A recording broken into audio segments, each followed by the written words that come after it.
से आपका स्वागत है एक नए दिन में और हम नया अभी जो गुरुकुलाचार्य ट्रेनिंग का आज 10वां दिन है ना। 10वां दिन है। तो 10वां दिन में हम लोग अभी आत्मविज्ञान के बारे में चर्चा कर रहे हैं। तो आत्मविज्ञान हमारा अभी तक समाप्त नहीं हुआ था, आज खत्म हो जाएगा। हमको लगता है 3-4 श्लोक और बचे हैं। लाइट ऑन करो, लाइट ऑन करो। यहाँ नहीं दिख रहा है, लाइट नहीं इधर। आपको सबको दिख रहा है? ओके, ठीक है। ओके, ठीक है, ठीक। आप लोगों को बोर्ड दिख रहा है?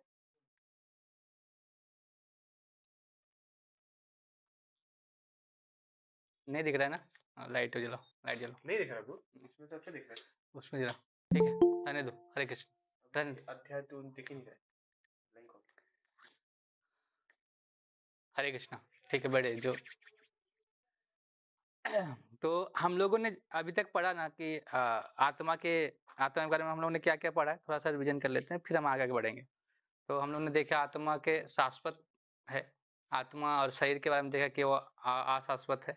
फिर परमात्मा और जीव जीव को और परमात्मा को देखा कि वो एक साथ जो आत्मा और परमात्मा एक साथ रहती है उसके बारे में देखा कि वो कैसे एक साथ रह के आत्मा अभी क्या कर रही है, भौतिक चीजों पे जो आसक्त है, जीवात्मा जो भौतिक चीजों से आसक्त है वो उधर देख रही है, आत्मा की तरफ परमात्मा की तरफ नहीं देख रही है।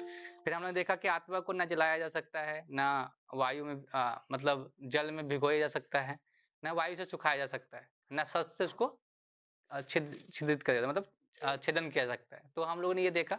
हम अभी और आगे देखेंगे और भी इस श्लोक के माध्यम से तो बहुत सारे जो दार्शनिक तत्व हैं, जो दार्शनिक लोग क्या-क्या बोलते हैं, उसके खंडन थोड़ा हम करेंगे। क्या है कि जैसे बहुत से लोगों के क्वेश्चन होते हैं ना, बहुत से लोग आत्मा के बारे में कुछ भी बोलते हैं, तो उसके क्या-क्या फिलॉसफी है वो लोगों की और आत्मा के बारे में क्या एक्सपीरियंस करते हैं, क्या बोलते हैं, उनका खंडन करके हम फिर आगे बढ़ेंगे। तो आज हो सकता है आत्मज्ञान हम लोग यहाँ पे कंप्लीट हो जाएगा।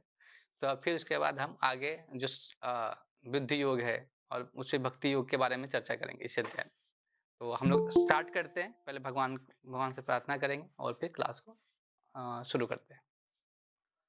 ॐ अज्ञानतिमिरन्धस्य ज्ञानाञ्जनशलाकया चक्षुरुन्मिलितं तस्मै श्रीगुरवे नमः। श्रीचैतन्यो मनोभीष्टं स्थापितं येन भूतले स्वयं रूपा कदा मह्यं ददाति स्वपदान्तिकं।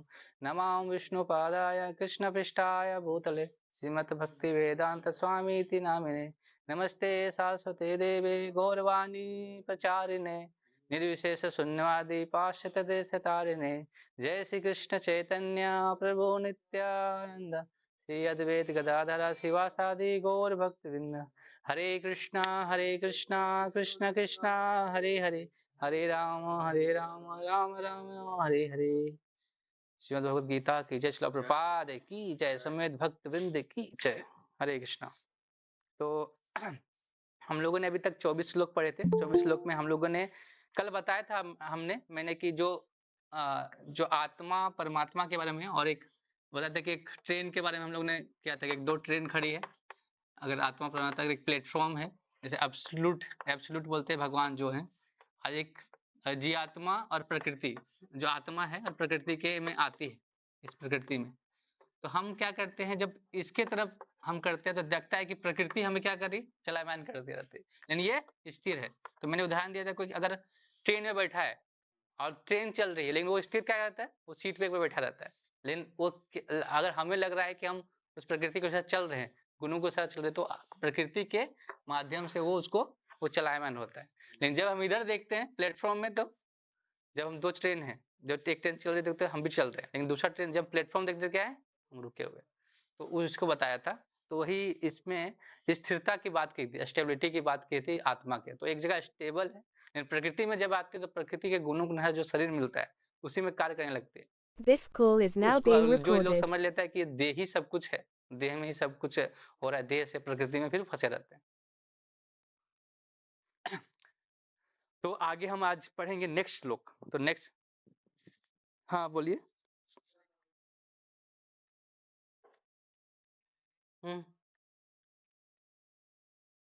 स्थिर मतलब प्रभु जी, जगह स्थिर मतलब वो अपने कहीं वो अपना प्रकृति के अनुसार अपना कुछ चेंज नहीं होता। प्रकृति का स्थिर मतलब वो सत्य चित आनंद में है। आत्मा तो इस जगत के शरीर में फंसी हुई है ना, तो अगर यहाँ पे फंसी रहेगी तो फिर वो जो जीवात्मा का जो असली स्वरूप है उसको पता नहीं चलेगा इस जगत में। वो तो स्थिर, मतलब वो स्थिर एक जगह पर स्थिर है, मतलब उसको कोई परवाह नहीं होता प्रकृति का, ऐसा बोल रहा हूँ। वो जगत में जाएगी क्योंकि उसका असली जो आत्मा का स्वरूप उसका घर है वहां पे है ना, यहाँ पे आके तो फंसी हुई है, तो घर जाएगी कि नहीं वो।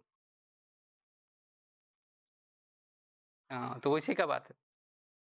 अच्छा, मतलब उसको उसको प्रकृति का कुछ नहीं है, लेकिन वो जब मन बुद्धि अहंकार जो चित्त है इच्छाओं को इतना पकड़ के जकड़ के रखता है कि उसको उस शरीर के आवरण में फंसा रह जाता है। तो आत्मा लेकिन तो सच्चित आनंद है, क्योंकि वो अंश है भगवान का, उसको कुछ परवाह नहीं। लेकिन जो शरीर में फंसा हुआ है ना, वो गलत जगह पे फंसा हुआ है ना, क्योंकि वो उसका तो भगवान से कनेक्शन है। इस प्रकृति में तो इस शरीर में तो झूठ का फंसा हुआ है ना, ऐसा इसके बारे में बोल रहे हैं। ठीक है, अभी हम आगे पढ़ते हैं। नेक्स्ट जो क्वेश्चन होगा हम क्लास के अंत में कर लेंगे। ठीक है, तो नेक्स्ट श्लोक है, यहाँ पे बोल रहे हैं, अव्यक्तो अयम चिंतयो अयम विकार्यो अहम उच्यते, तस्मात् तस्मादेवं विदित्वेन नानुशोच अनुशोचितम अहर्षि। यह आत्मा अव्यक्त, अकल्पनीय तथा अपरिवर्तनीय कहा जाता है, यह जानकर तुम्हें शरीर के लिए शोक नहीं करना चाहिए। तो अभी फिर से अर्जुन को बोल रहे हैं कि ये जो ये जो आत्मा है ना अकल्पनीय, मतलब हम उसकी इमेजिनेशन, मतलब इमेजिन नहीं कर सकते। जैसे हमको उसके माप के बारे में बताया गया तो हमें क्या कल्पना नहीं कर सकते उसका, तो फिर कल्पना ही नहीं कर सकते, फिर उसके लिए सोचना ही क्यों, सोच क्यों रहे उसके बाद। उसके बाद जब अव्यक्त, अव्यक्त मतलब अगर हम अव्यक्त ही मान ले उसको, कि अगर हम उसको अव्यक्त के रूप में ही मान ले तो भी वो टेंशन लेने की बात नहीं है। अव्यक्त की स्थिति मान ले तो अव्यक्त मतलब यहाँ पर बता रहे हैं कि मतलब अव्यक्त अदृश्य, मतलब अगर वो है ही नहीं, अगर इसको है ही नहीं मान भी ले तो फिर उसका भी हमको शोक करने की जरूरत नहीं। अब नहीं है तो फिर क्यों शोक करना। जैसे अगर आत्मा का अस्तित्व को नहीं मानते हैं तब भी तो शोक करने की बात नहीं, क्योंकि अगर आत्मा अगर नहीं भी है तो फिर क्या, फिर तो मारने को, फिर नया शरीर तो मिलेगा ही। अगर शरीर को हम अगर मानते हैं तो नया शरीर भी मर रहा है तो फिर नया शरीर तो मिलने वाला ही है, तो उसके लिए शोक क्यों करना। तो क्योंकि जो आत्मा की स्थिति है वो हम, जैसे इस जगत में जितने सब चीज है सब भगवान भगवान की ये वस्तु है, तो भगवान ही सब, भगवान के कण कण में सब ऐसे बोलते भगवान है। लेकिन कैसे होता है कि वो जीव है सजीव है, ऐसे बात कैसे होता है जब उसमें चेतना व्याप्त होती है। चेतना जब व्याप्त होती है उस क्षेत्र में, तब क्या होता है, जैसे शरीर है, शरीर में क्या बना है, पंच महाभूतों से बना है। लेकिन जब चेतना आती है, जब यहाँ आत्मा आती है तब वो चेतन होता है। तो हर चीज में भगवान का अस्तित्व है, लेकिन वहां पे चेतना व्याप्त होती है तब वो, तो हम इसको ऐसे देख नहीं सकते। को हम सोचेंगे कि माइक्रोस्कोप से देखना चाहें या कुछ और देखना, किससे देखना चाहे तो नहीं देख सकते। अब मान लीजिए हम एटम मॉलिक्यूल की बात करते हैं, न्यूट्रॉन प्रोटॉन इलेक्ट्रॉन की बात करते हैं, हमने कभी देखा है उसको? हम बोलते हैं हीलियम और बेंजीन का बॉन्ड बना है, बॉन्ड को देखा है? नहीं देखा, तो फिर क्या है, वो है कि नहीं। हम लोग तो एजम्पशन बोलते हैं। एजम्पशन मतलब क्या होता है, एस यू एंड मी, समझे। गधा तुम और मैं दोनों गधा है, दोनों हम लोग उसी को मान रहे हैं, एजम्पशन। तो इस तरह से लोग क्या कर रहे हैं, एजम्पशन को मान के करे, तो उससे अगर उस तरह भी कर अर्जुन सोच रहा है कि वो इस तरह से अव्यक्त है, तो फिर क्यों टेंशन ले रहे हो, अव्यक्त ही है तो क्या टेंशन लेना, फिर उसको शोक क्यों करना। तो अगर हम कहे जानते हैं, अगर माइक्रोस्कोप नहीं जानते तो हम लोग जानते हैं श्रुति प्रमाण से, जैसे वेदों में लिखा हुआ है आत्मा के बारे में, आत्मा कैसी होती है, आत्मा कैसे दिखती है, आत्मा का क्या स्वरूप है, आत्मा कैसे शाश्वत है। तो हम क्या करते हैं, श्रुति प्रमाण मानते हैं। आत्मा के लिंग नहीं, लिंग कैसे रहेगा। भगवान भगवान तो दोनों में आते हैं, परमात्मा भी तो ऐसे आते हैं, तो परमात्मा के इसके अंश मात्र, लिंग के बारे में तो चर्चा नहीं की गई। वो तो शरीर में जब जाते हैं, शरीर में कर्मों के अनुसार प्रवेश करते हैं, तब उसको उसको शरीर का लिंग लिंग ऐसा मिलता है, आत्मा का नहीं। हाँ, बॉडी के अनुसार, उसके कर्मों के अनुसार। तो ये अर्जुन सोच रहा है कि मैं क्या कर रहा हूँ, मैं अभी सबको मारने वाला कर रहा हूँ, लेकिन यहाँ पे भगवान क्या कर रहे हैं, ये सब जानो फिर से युद्ध करो, शोक नहीं करो, युद्ध करो। तो क्या बोल रहे हैं भगवान, बोलते हैं निमित्त माते न सर्वसाची, सब साची, तुम निमित्त मात्र हो सब साची। मतलब बोलते हैं अर्जुन को, तुम निमित्त मात्र हो, तुम क्या सोच रहे हो कि तुम मार रहे हो, तुम इतना सोचने का प्रयास क्यों कर रहे हो? तो ये सारी चीजें अगर हम छोटे छोटे छोटे भौतिक जो मॉलिक्यूल्स की बात करते हैं वो नहीं देख सकते, तो हम उसको कैसे देख सकते हैं? तो अव्यक्त भी है, अकल्पनीय भी है, तो उसके लिए भी शोक करने की जरूरत नहीं है। तुम क्या करो? युद्ध करो, युद्ध करो, और कुछ नहीं, युद्ध करो। तो बोलते हैं कि अविकारी रहते हुए आत्मा अनंत परमात्मा की तुलना में अनुरूप में, और परमात्मा अनंत के अनुआत्मा के अति सूक्ष्म है। जैसे परमात्मा सबसे सुप्रीम ऐसे होता है विभु आत्मा के रूप में, और छोटे छोटे सूक्ष्म अनुरूप में है, वो हमारी आत्मा है। तो उसके ऐसा समझ के हम जब करते हैं, युद्ध करेंगे, तो उसको शोक करने की जरूरत नहीं होता। तो नेक्स्ट श्लोक में और इसका खंडन करेंगे, और भी आत्मा के दो और जो दार्शनिक है उनका खंडन करेंगे। जो दो दार्शनिक लोग दो आत्मा के बारे में क्या बोलते हैं, मानने वाले। अत्यचैनम नित्य जातम नित्यवा मन से मृतम तथापि तम महाबाहो नैनम सोचुतमर्हसि। किंतु यदि तुम सोचते हो कि आत्मा अथवा जीवन का लक्षण सदा जन्म लेता है, सदा मरता है, तो भी है महाबाहु, तुम्हें शोक करने का कोई कारण नहीं। अगर यहाँ पे भी ये भी बोल रहे हैं, जैसे ये नहीं मान रहा है तो बोल रहे हैं कि चलो तुम मान लो आत्मा का जन्म होता है, मरता भी है, तो अभी तुमको शोक करने की क्या जरूरत है? जन्म ले रहा है, मर रहा है, फिर से आत्मा। अगर तुम ऐसा सोच रहे हो, जब बता रहे कि अगर तुम ऐसा ऐसा सोच के भी कर सोचते हो कि तुम आत्मा के मरने और मृत्यु का जन्म होता है, फिर क्या करना? मर जन्म जो होगा, फिर मृत्यु के फिर जन्म लेगा, तो अभी तुमको शोक करने की क्या जरूरत है? तो भगवान सब कुछ सोच रहे हैं अर्जुन, या तो कितना लॉजिक दे रहे हैं, फिर भी हम मान ही नहीं रहे, हम कैसे बचे ऐसे? तो भगवान हर चीज में उनको क्या कर रहे हैं, ये करो और युद्ध करो। तो देखो दो लोगों के प्रमाण होते हैं, एक होता है लोकायत, लोकाकित, और होता है कि विभाषिक। मतलब एक जो लोकायत होते हैं ना, ये लोकायत सॉरी, लोकायत और विभाषिक, वैभाषिक।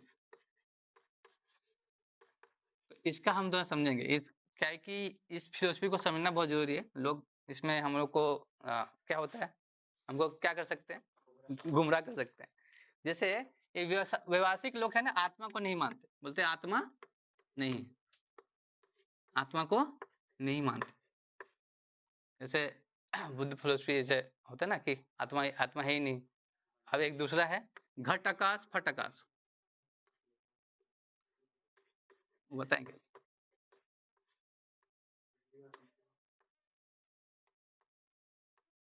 लोग बोलते हैं ना कि उन लोग बोलते हैं कि जो जो हम अगर कुछ कर्म करते हैं, जो हमारी इच्छाओं के कारण होता है, तो अगर हम इच्छुक कर्म करना ही बंद कर दे, तो हम क्या होगा, हमारी जो हम कर्म बंधन में नहीं बनेंगे।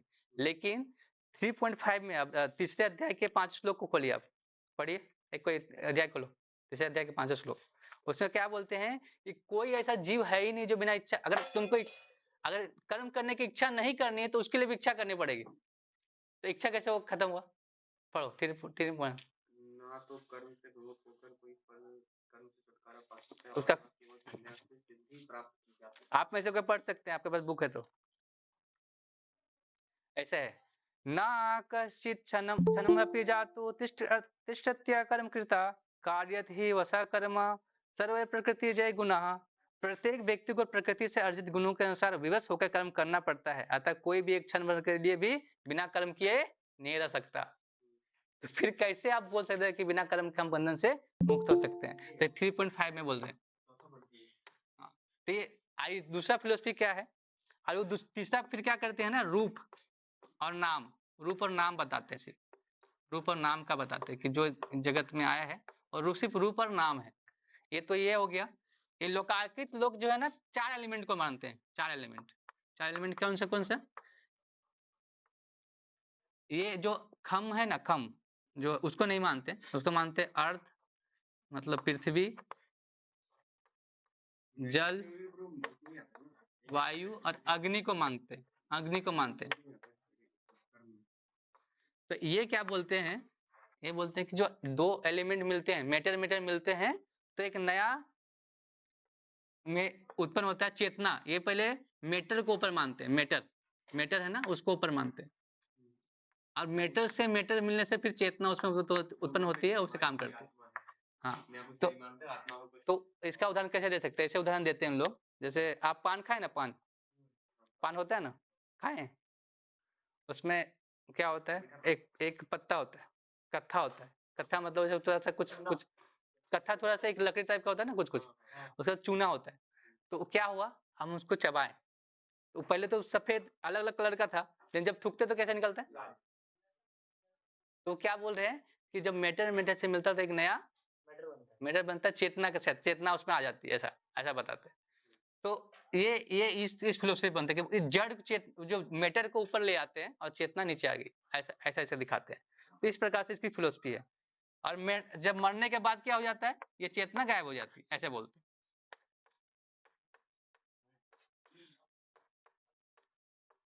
इसका फिलोसफी तो अर्जुन को ही बोल रहे हैं, अच्छा ठीक है। तो इसमें भी शोक करने क्या बात है, भीष्म पितामह ठीक है एक मैटर से बने हैं, जब ये मर जाएंगे तो फिर मैटर ही चला गया, तो फिर उसके लिए भी क्या टेंशन लेना तुमको, क्यों क्यों फिर शोक कर रहे हो? फिर से मैटर बन के फिर से आ जाएंगे, तो इसके लिए भी शोक करना नहीं। तो भी दूसरा ये है, जो रूप और नाम की बात है, घट ये बोलते हैं कि जो जैसे रूप और नाम का कैसे होता है, देखिए अगर कोई बस कोई एक घड़ा है, ठीक है, घड़ा है ना, जैसे घड़ा मान लेते हैं, घड़ा बना रहे हैं टेढ़ा घड़ा बन जा रहा है मेरा, अभी ठीक बना, ऐसे घड़ा है, ये अच्छा बना। तो मान लो घड़ा है, घड़ा को हम लिया, ठीक है, तो इसका नाम क्या है, घड़ा। तो जब टूट भी जाएगा तो क्या लहराएगा, मान लो थोड़ा सा टूट गया, फिर भी क्या होगा, ये थोड़ा सा इधर भी टूट गया, फिर आपको पता है घड़ा, फिर ये भी इधर से भी टूट जाएगा घड़ा, फिर लास्ट में कुछ ये पूरा गायब हो जाएगा मान लो। तो घड़ा था, नाम उसका रह जाएगा, रूप खत्म हो गया लेकिन नाम रह गया। तो उसी प्रकार ये बोलते हैं कि जीव जैसे आता है, जैसे आप जन्म लेते हैं तो नामकरण होता है ना, फिर नाम रखा जाता है। जैसे आपके ना कुछ जन्म लेता है उसका नाम नहीं रहता है, फिर कुछ दिनों के बाद नाम रखा जाता है। तो नाम रखा जाता है तो क्या बोलते हैं, चिंटू, हम जानते हैं, अरे चिंटू चिंटू चिंटू, तो चिंटू चिंटू का मतलब नाम चिंटू है, तो क्या सोचता है उसका नाम रहता है, तो जब ये चला जाता है उसका ही नाम बचा रहता है, ऐसा इनका फिलोसफी है। तो ये जो व्यवसायिक लोग भी है, तो अगर तुम ऐसा ही मानते हो, अगर अगर ऐसा रूप और नुम का नाम को ही मानते हैं, अगर तुम यहाँ नहीं मानते यहाँ मानते हो, तो भी तुमको शौक करने का जरूरत नहीं है। अर्जुन को दोनों बता रहे हैं। अगर अगर कुछ रसायनों से ही सब कुछ बन रहा है, मेटर से ही बन रहा है, तो देखो अभी अभी युद्ध होता है ना, परमाणु बम मिसाइल ये सब चलाते हैं, तो कितने रसायन ऐसे क्या हो जाते हैं, वेस्ट हो जाते हैं। तो फिर उसके लिए तो रोता नहीं ना कोई आदमी। तो अगर उस मैटर भी मानते हो उस चीज को, तो फिर उसके लिए क्यों रो रहे हो तुम, इसके लिए क्यों तुम अपने आप को इस शोक में डाल रहे हो। तो ये बताने का प्रयास कर रहे हैं इस श्लोक में।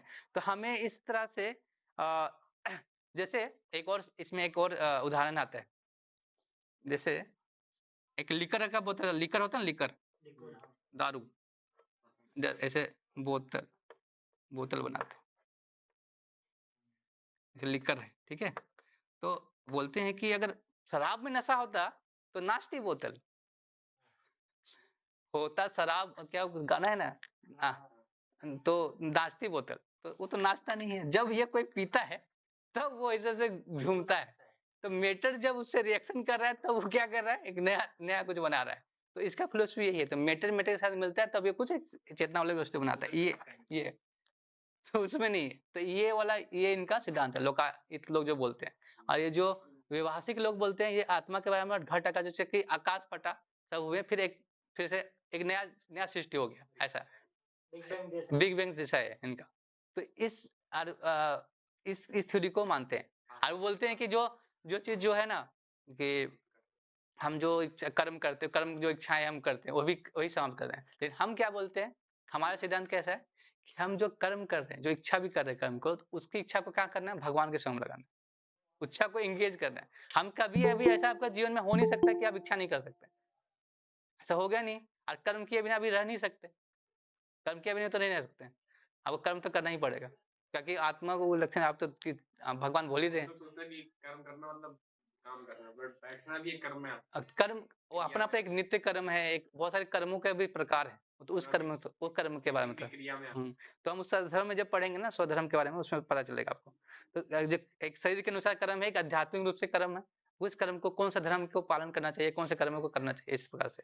तो आत्मा का पुनर्जन्म नहीं होता फिर क्या करना, फिर वही बोल रहे हैं सूरवीर, हे अर्जुन तुम सुनो, अगर अगर तुम व्यवहारिक सिद्धांत को भी नहीं अगर नहीं मान रहे हो, या लोकायत को भी नहीं मानो, कोई दिक्कत नहीं, कोई भी एक चीज को मानोगे फिर भी तुम एक क्या करो, शोक करने का जरूरत नहीं है, तुम क्या करो, युद्ध करो। तो भगवान हर चीज में उसको क्या बोल रहे हैं, युद्ध करो। तो हम लोग इतने सारे रीजन दे दिए उनको युद्ध करने का, अर्जुन को, तो हम लोग पूरा एक चार्ट बना सकते हैं, बना दे, लिख दीजिए ये किसके किसके कारण वो युद्ध युद्ध नहीं कर पाए, युद्ध करने के लिए भगवान ने प्रेरित किया उसको। तो अभी वो क्या से तो बच रहा है, फिर भी क्या करना पड़ रहा है उसको, वो फंस जा रहा है। मतलब भगवान ऐसे ऐसे लॉजिक दे रहेगा, तुम आत्मा नहीं मान रहे तब भी लड़ो, तुम शरीर नहीं मान रहे तब भी लड़ो। तो बोले अरे करे तो क्या करे, अब कैसे निकले जाए। अभी भगवान उसको आत्मज्ञान दे देंगे, तो आत्मज्ञान में सोचेगा चलो आत्मा का ज्ञान दे दिया, हम क्या करें, हम छोड़ के चले जाते, लेकिन उसको फिर धर्म का ज्ञान देंगे, फिर भक्ति योग में लेके जाएंगे उसको, उसको बताएंगे तेरा धर्म क्या है। तुमको तो आत्मज्ञान ले लिया, लेकिन आत्मज्ञान में तुम धर्म को स्किप करेगा तो फिर आत्मज्ञान में तुम फंसा रहे, आत्मज्ञान में नहीं कर सकता तुम, क्योंकि तुम क्षत्रिय है। आत्मज्ञान किसके लिए है, सन्यासियों के लिए। तो तुम अपना धर्म नहीं पालन करके जाएगा सन्यासी, वो धर्म पालन करने, तो नहीं हो पाएगा तुमसे। इसको भी आगे बताएंगे वो। अभी आगे नेक्स्ट श्लोक में लेते हैं, 27वां श्लोक।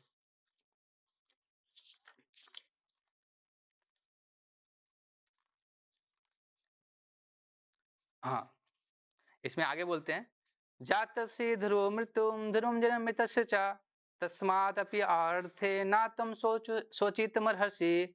जिसने जन्म लिया है उसकी मृत्यु निश्चित है अभी, और मृत्यु के पश्चात पुनर्जन्म निश्चित है। अतः अपने अपि हर ये कर्तव्य पालन में तुम्हें शोक नहीं करना चाहिए।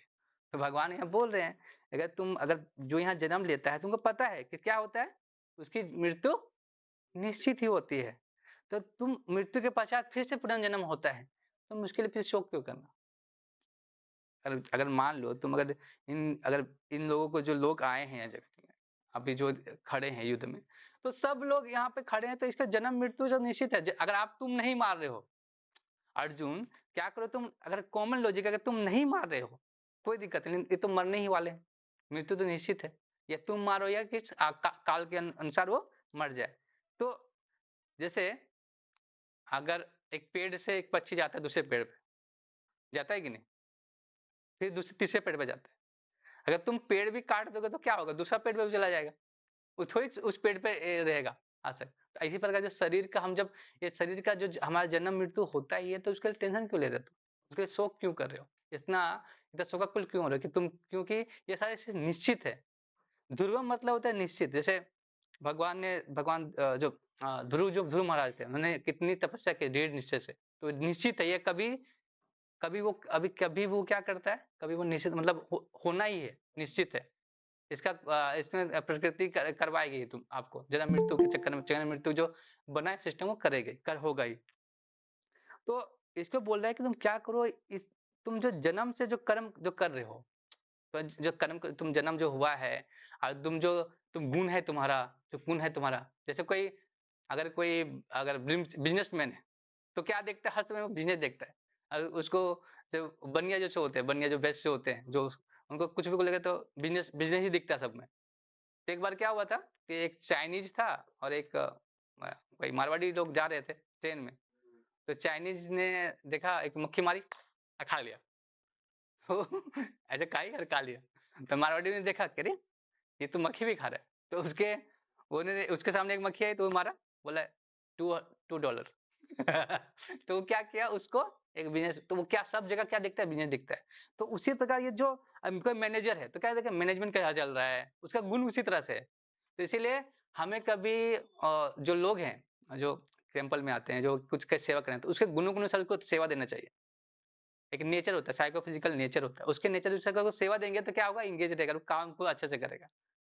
हम किसी को, कोई ब्राह्मण जैसा गुण है, हम उसको क्षत्रिय बनाने का कोशिश करेंगे, तो वो नहीं कर पाएगा। तो वही एजुकेशन सिस्टम हमारा वैसा ही बन गया है। क्या बना दिया है, जैसे एक पेड़ है, उसमें उसमें बोला है कि बंदर भी चढ़ना है, उसी में बोला है कि मछली को भी चढ़ना है, उसी में हाथी को चढ़ना है, उसी में सब जीवों को सबको चढ़ाने के लिए बोल रहा है। एजुकेशन सिस्टम ऐसा बना दिया। लेकिन जो बंदर है वो जल्दी चढ़ जाएगा ना, क्योंकि उसका एक्सपर्टीज है उसमें। अब सबका अलग अलग एक नेचर है, ऐसा स्वभाव है, उसके अनुसार वो चल सकता है। तो हम क्या कर रहे हैं, जबरदस्ती उसको बनाने की कोशिश कर रहे हैं आर्टिफिशियल रूप से, तो वो नहीं होगा। तो इसीलिए आध्यात्मिक रूप में क्या होता था, वर्णाश्रम सिस्टम। वर्णाश्रम सिस्टम में, वर्णाश्रम सिस्टम भक्ति नहीं है, वर्णाश्रम व्यक्ति नहीं है, लेकिन वर्णाश्रम में प्लेटफॉर्म रख के भक्ति कर सकते हैं। तो आगे वो भगवान अभी बताएंगे, नेक्स्ट जो हम 31 श्लोक में जाएंगे ना, उसमें बताएंगे वर्णाश्रम क्यों क्यों जरूरी है, वर्णाश्रम क्यों जरूरी होता है हमारे लिए। तो एक एक दर्शन है, गौतम न्याय करके बोलते हैं, उसमें उसको एक न्याय, एक लास्ट है, ये एकदम लास्ट दर्शन है, इसको पढ़ लेते हैं, फिर नेक्स्ट श्लोक लेंगे, फिर थोड़ा हम करेंगे आगे। हाँ तेली बोल दो, हम्म, उसको बुरा लग जाएगा। किसको उसको बुरा लग जाएगा, किसको उसको अगर तेली बोल दो, मतलब जो उसके तेली काम का- के हिसाब से बुलाओ उसको। हाँ, और जो अभी आजकल इतनी बड़ी बड़ी कंपनियां तेली तो बेच रही है, बाटा जूता बेच रही है, कर्मकारी क्यों ना हो, बाटा कंपनी कर्मकारी क्यों है, जूता बेचती है, चप्पल बेचती है, लेकिन उसका इतना बड़ा नाम है, लोग बड़े बड़े आजकल जूतों मॉल में बिक रहे हैं, किताबें सड़कों में, तो उसका कुछ नहीं कर सकते। ये लोगों को मैं लगा दूं मॉल में।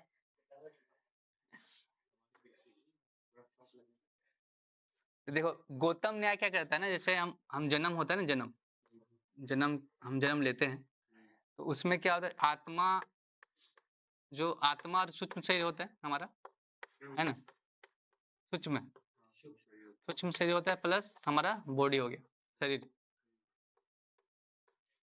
शरीर के रूप में है हम, ठीक है। तो हमारा जन्म होता है, फिर जब मरते हैं जब मरते हैं हम, तो जब मृत्यु होती है तो क्या होता है, ये आत्मा और सूक्ष्म शरीर निकल जाती है उस शरीर से, ये जो है ये निकल गई, ठीक है, शरीर से। तो नहीं, ये टोटल मतलब ये बॉडी है, शरीर से ये आत्मा ये निकल जाती है, आत्मा और सूक्ष्म शरीर। तो ये क्या है, मृत्यु हो गई इसकी। लेकिन इसमें गौतम न्याय में क्या बोलते हैं, देखो, जो धर्म अधर्म का है ना, जो अधर्म अधर्म शाश्वत है, ठीक है, इसके बारे में बताते हैं, ये शाश्वत है, शाश्वत रूप से। तो ये इसी प्रकार से जन्म मृत्यु जो होती है, जो हम कर्मों के माध्यम से जन्म मृत्यु जो हमें मिलता है, तो भी एक शाश्वत रूप में काम करती है। यहाँ तक तो ठीक फिलोसफी देते हैं वो, लेकिन इसके आगे देखिए क्या बोलते हैं। नहीं, गौतम न्याय का एक फिलोसफी है, गौतम न्याय करके आता है, किसने दिया, गौतम ऋषि ने। तो कर्म और जैसे धर्म मृत्यु का ऐसे शाश्वत बताते, ये भी तो फिर क्या हुआ, ये भी क्या हो गया, शाश्वत हुआ, शाश्वत हुआ। इसके बाद लेकिन ये क्या बोलते हैं, जो कर्म होता है ना, कर्म, तो जो कर्म होता है तो हमारा जन्म मृत्यु होता है, कर्म के अनुसार हमको एक अधर्म अगर धर्म करते हैं, उसे हमको शरीर मिल गया।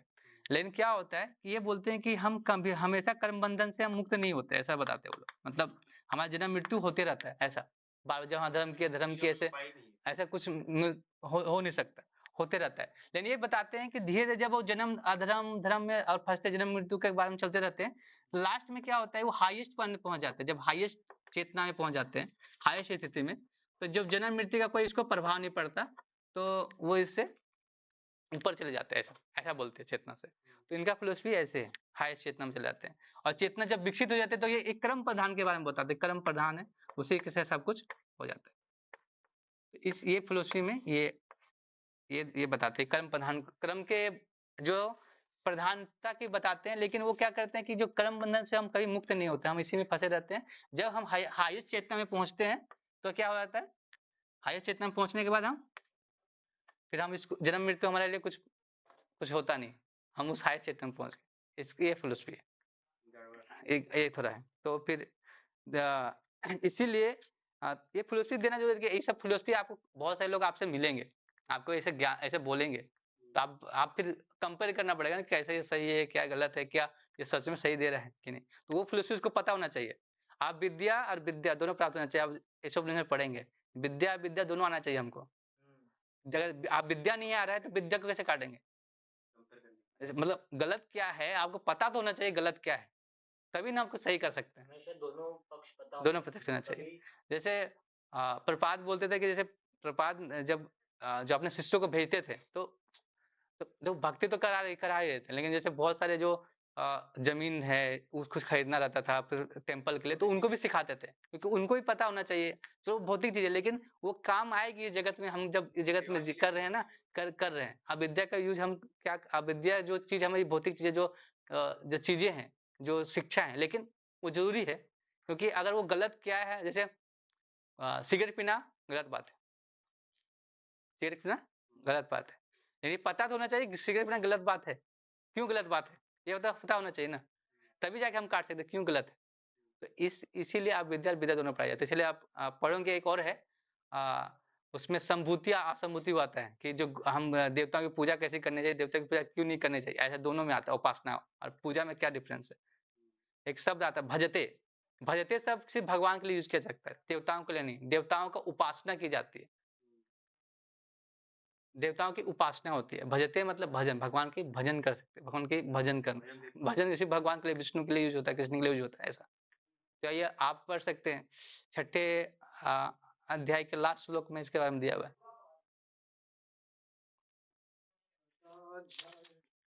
तो अब आप नेक्स्ट श्लोक देखते हैं। नेक्स्ट श्लोक में भगवान क्या बोल रहे हैं।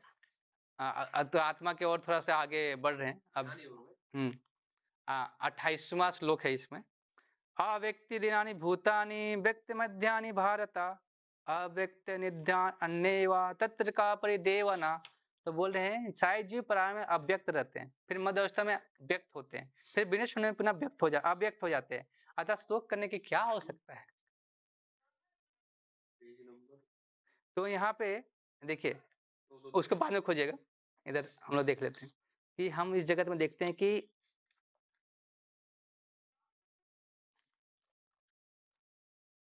अच्छा इसके पहले एक श्लोक और था ना।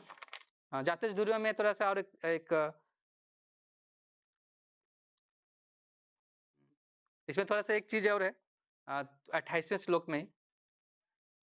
अच्छा 28वें श्लोक में हम लोग पढ़ाने यहाँ पे क्या बोल रहे हैं कि सारे जीव प्राण में अव्यक्त रहते हैं और बाद में फिर व्यक्त होते हैं, फिर अव्यक्त हो जाते हैं। तो जैसे हम देखो अब इस जगत में हम जैसे होता है ना कि भौतिक तत्व आकाश वायु अग्नि ऐसे ऐसे करके आता है। तो पहले क्या आता है, यहाँ पे देखो लिखा है पहले आकाश आता है, आकाश पहले आकाश आती है।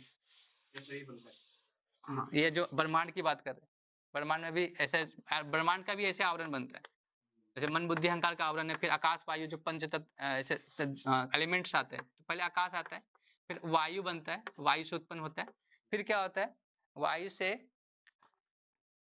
फिर अग्नि, ठीक है अग्नि, फिर जल बना, फिर जाके पृथ्वी बनती है, फिर पृथ्वी उत्पन्न होता है। तो ये इसी तरह से मान लो ये पहले उत्पन्न हुआ, व्यक्त रूप में आया, ठीक है ना। अव्यक्त रूप में पहले था, ठीक है अव्यक्त रूप में था पहले, फिर क्या हुआ ये व्यक्त रूप में आके ये सब बन रहा है। इसके बाद पृथ्वी में हम लोग पृथ्वी में बहुत सारे चीज एलिमेंट बनते हैं, जैसे ईंट पत्थर हम लोग लेते हैं, फिर एक इमारत बनाते हैं। जैसे इमारत बना लिया हम लोग, बिल्डिंग बनाया, ठीक है बिल्डिंग बनाया, फिर कुछ समय बाद क्या वो फिर डिसमेंटल हो जाती है, फिर उसमें मिलती है ना, फिर जाके फिर से जब मिल जाते हैं फिर से हम उसको बनाते हैं, ऐसा चलते रहता है। तो जिस प्रकार से जैसे आप एक पुराना घर होगा आपका, तो पुराना घर बनाने से पहले तो आपने कुछ उसको मिट्टी सीमेंट या कुछ मिट्टी से बनाया होगा, फिर उसके बाद थोड़ा दिन रहता है, फिर उसको डिसमेंटल करते हैं, फिर से बनाते हैं। तो इसी तरह हम भी क्या है, अगर वो अर्जुन को बोल रहे हैं कि अगर तुम अव्यक्त रूप में भी मानो उसको, तो भी क्या टेंशन है। अव्यक्त में एक थोड़ा सा अव्यक्त रहेगा, फिर व्यक्त होगा, फिर अव्यक्त विनष्ट होने ही वाला है, तुम उसके लिए फिर शोक क्यों कर रहे हो। जैसे यहाँ पे दो केस लेते हैं अभी, ठीक है इस केस के दो केस लेते हैं, केस 1 केस 2। अगर वो आत्मा मान रहा है और आत्मा नहीं मान रहे, अगर हम ऐसे मान के चलेंगे, जैसे माना कि हम लोग अभी मैथ पढ़ेंगे तो केस 1 केस 2, मान लीजिए अगर अर्जुन ये मान रहा है कि आत्मा नहीं है, मान लो आत्मा नहीं है, ठीक है आत्मा नहीं मानने की अगर वो बोल रहे कि चलो ठीक है, भगवान बोलते आत्मा नहीं मान लो, तो भौतिक तत्व क्या है अव्यक्त रहता है, फिर बीच में व्यक्त होता है, अव्यक्त है, ठीक है हाँ प्रकट होते रहता है, ठीक है ये भी है। तो तत्व व्यक्त में जैसे तब व्यक्त होता है तो आकाश वायु के रूप में आता है, आकाश वायु जल है ना, जल, फिर क्या आता है जल के बाद अग्नि, सॉरी वायु के बाद अग्नि, अग्नि के बाद जल, फिर पृथ्वी, ऐसे बनता है। हाँ तो हम फिर से व्यक्त होता है, फिर अव्यक्त होते रहता है, ऐसा कहाँ, ऐसा चलते रहता है। जैसे हम एक सिद्धांत पढ़े थे, क्या सिद्धांत पढ़े हैं आप? Law of conservation of energy, ऊर्जा संरक्षण का नियम, आपने पढ़ा है कि नहीं? कि एनर्जी ट्रांसफॉर्म होती रहती neither be neither be created neither be destroyed. बताइए ये हाँ, law of conservation of energy. ये गड़बड़ है, वेस्ट क्या होता है अरे ये प्रकृति, वो बता रहे कि थ्योरी कैसे समझेंगे कि लोग भक्ति अगर यहाँ पे प्रपात लिख रहे हैं कि ऊर्जा संरक्षण का नियम जो हम जानते हैं ना, कि कभी वो अगर ये भी मान ले, जैसे आत्मा के बारे में वो तो बोल रहे नहीं है, भौतिक से अव्यक्त रहती है, जैसे एनर्जी क्या होती है, ट्रांसफॉर्म होती है, ये बताते हैं। वही जो ऊर्जा संरक्षण का नियम है, ये ना क्रिएट होती है ना डिस्टर्ब होती है, वो एक तरह से है, वो प्रकट अप्रकट की स्थिति में आते रहती है, इस एनर्जी के बारे में बता रहे। तो वही बता रहे कि अगर ऐसा हम लोग ऐसा भी मान ले हम, तो फिर क्या दुख करने का, फिर तो डिस्ट्रॉय क्रिएट हो रहा है, तो फिर टेंशन क्यों लेने का, फिर शोक क्यों किस बात का कर रहे हो आप अर्जुन? फिर दूसरा अगर मान ले, क्यों करना, फिर आत्मा शाश्वत है ये मानना, फिर अभी तो हम नहीं मान के चले, शाश्वत मान लिए, ठीक है, शाश्वत है, तो दो केस लेना पड़ेगा ना, पहला केस में वो नहीं मानने वाला, मानने वाला। तो यहाँ बोले अनंत एवं देह, हम लोग पढ़े ना अनंतवंत एवं देह, मतलब शरीर क्या होती है, शरीर शरीर क्या होता है, अनंत, अनंत अंत होता है, अंत अनंतवंत देह, अनंत अनंतवंत एवं देह, बोलते पढ़े हैं ना हम? नहीं पढ़े हैं कोर्स, हाँ भूल गए, हाँ अंतवंत, अंतवंत, अंतवंत है, सॉरी अंतवंत। अरे ये बोल रहे नहीं पढ़े हैं, आप लोग पढ़े हैं कि नहीं? किस श्लोक में आता है? 18वें श्लोक में आता है, अंत इमे देहे, देखिए 18वां श्लोक निकालिए, अंतवंत इमे देहे नित्य योग तक्ता शरीर ना, बोल रहे हैं कि जो ये अंत में हम देह है और इसका शरीर है, वो क्या है, देखो नित्य, यहाँ पे एक और नित्य योक्त, ये तो नासवान का बोल रहे कि वो नासवान हो जाएगा, शरीर नासवान हो रहा है, लेकिन जो शरीर रीना है, जो शरीर में जो उपस्थित रहता है, देही है, वो क्या है, आत्मा शाश्वत है, ये भगवान बोल रहे हैं, ठीक है। ये तो अगर आत्मा शाश्वत मान लिया जाए, भौतिक शरीर क्या है, नासवान है, ऐसा बता रहे, ठीक है।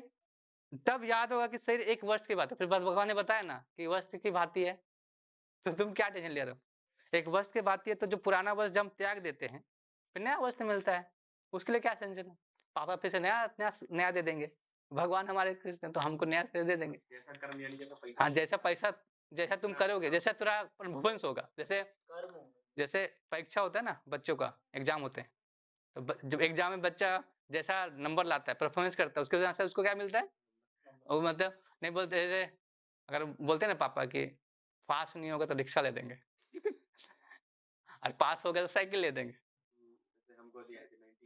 हाँ, लेकिन दोनों में फिर अगर तो दोनों में तो फिर उसी तरह अगर हम अगर वैसा जैसा अच्छा परीक्षा पास करेंगे, कर्म सिद्धांत अच्छे से पालन करेंगे, भगवान के भक्ति अच्छे से करेंगे, तो हमको वैसा शरीर मिलेगा, उस तरह से कर्म के सिद्धांत से हमको प्राप्त हो जाएगा, है ना, यहाँ से समझ में आया?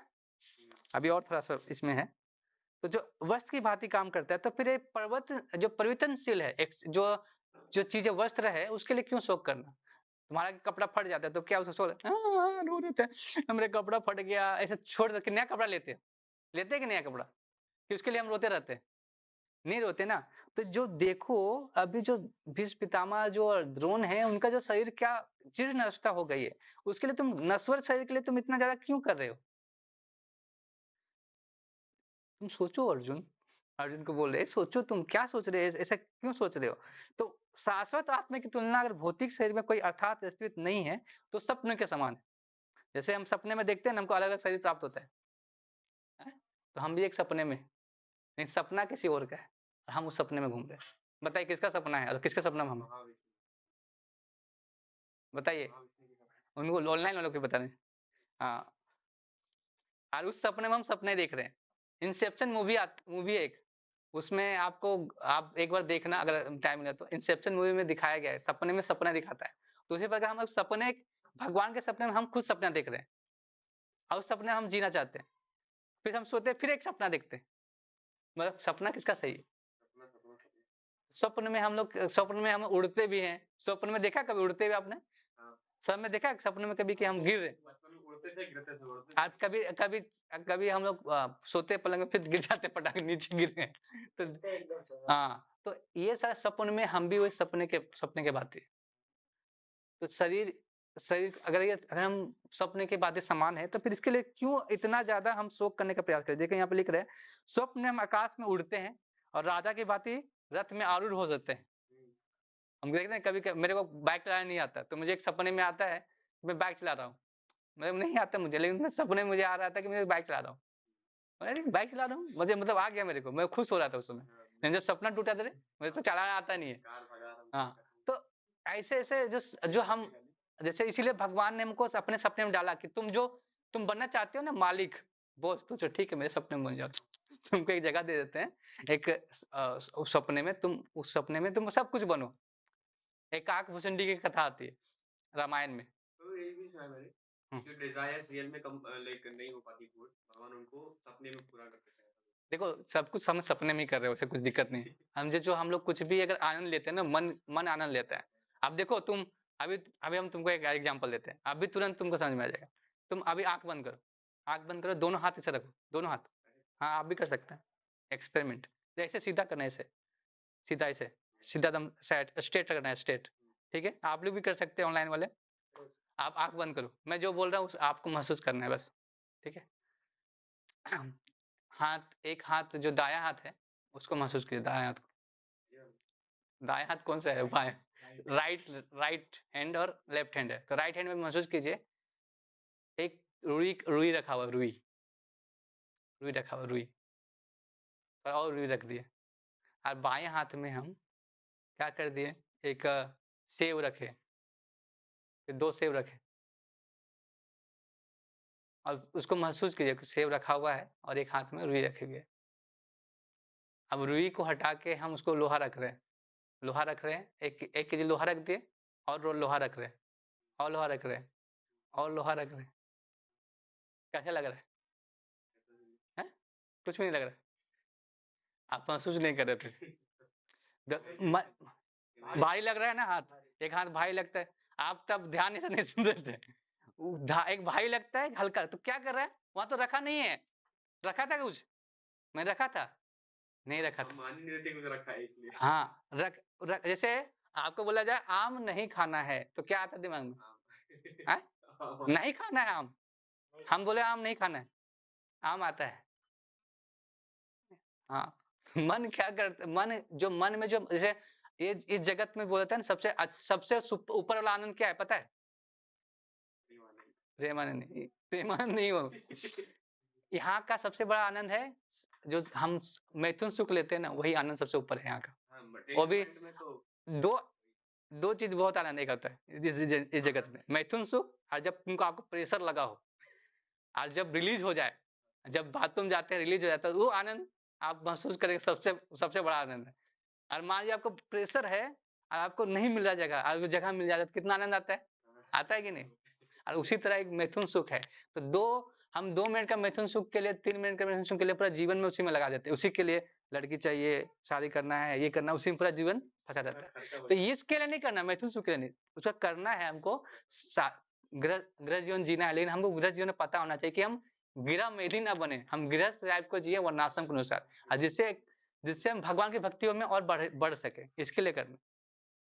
वैदिक शास्त्रों में दिया गया है इसके बारे में कि तुम क्या करो, वैदिक शास्त्रों में कि चलो तुम, अगर तुम्हारे काम इच्छा नहीं हो रही है तो एक काम करो, तुम गृहस्थ बन जाओ, गृहस्थ बनो, तेरा काम एक स्त्री पर ध्यान रहेगा, तो अलग अलग स्त्रियों पर ध्यान नहीं जाएगा, फिर काम इच्छा बचे रहेगा तो फिर भक्ति कर सकते हो। इसलिए वे शास्त्रों में इसके आदेश दिए गए, उसका पालन करके आप भक्ति कर सकते हो।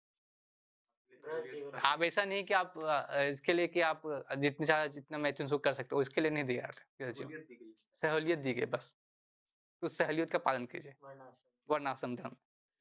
ठीक है, अभी आगे चलते हैं, आगे पता नहीं 30 श्लोक फिर से 28 श्लोक हो गया ना अभी, यहाँ तक समझ में आ गया? 28 हुआ 28 28 28 29 में हम लोग करेंगे, प्रवेश कर रहे हैं 29 श्लोक में। तो ये 2 श्लोक ही हमारे अभी आत्मज्ञान में खत्म हो जाएंगे। आज अभी फिलोसफी खत्म हो गई, बस थोड़ा सा बता रहे और थोड़ा हमारा जो कुछ है।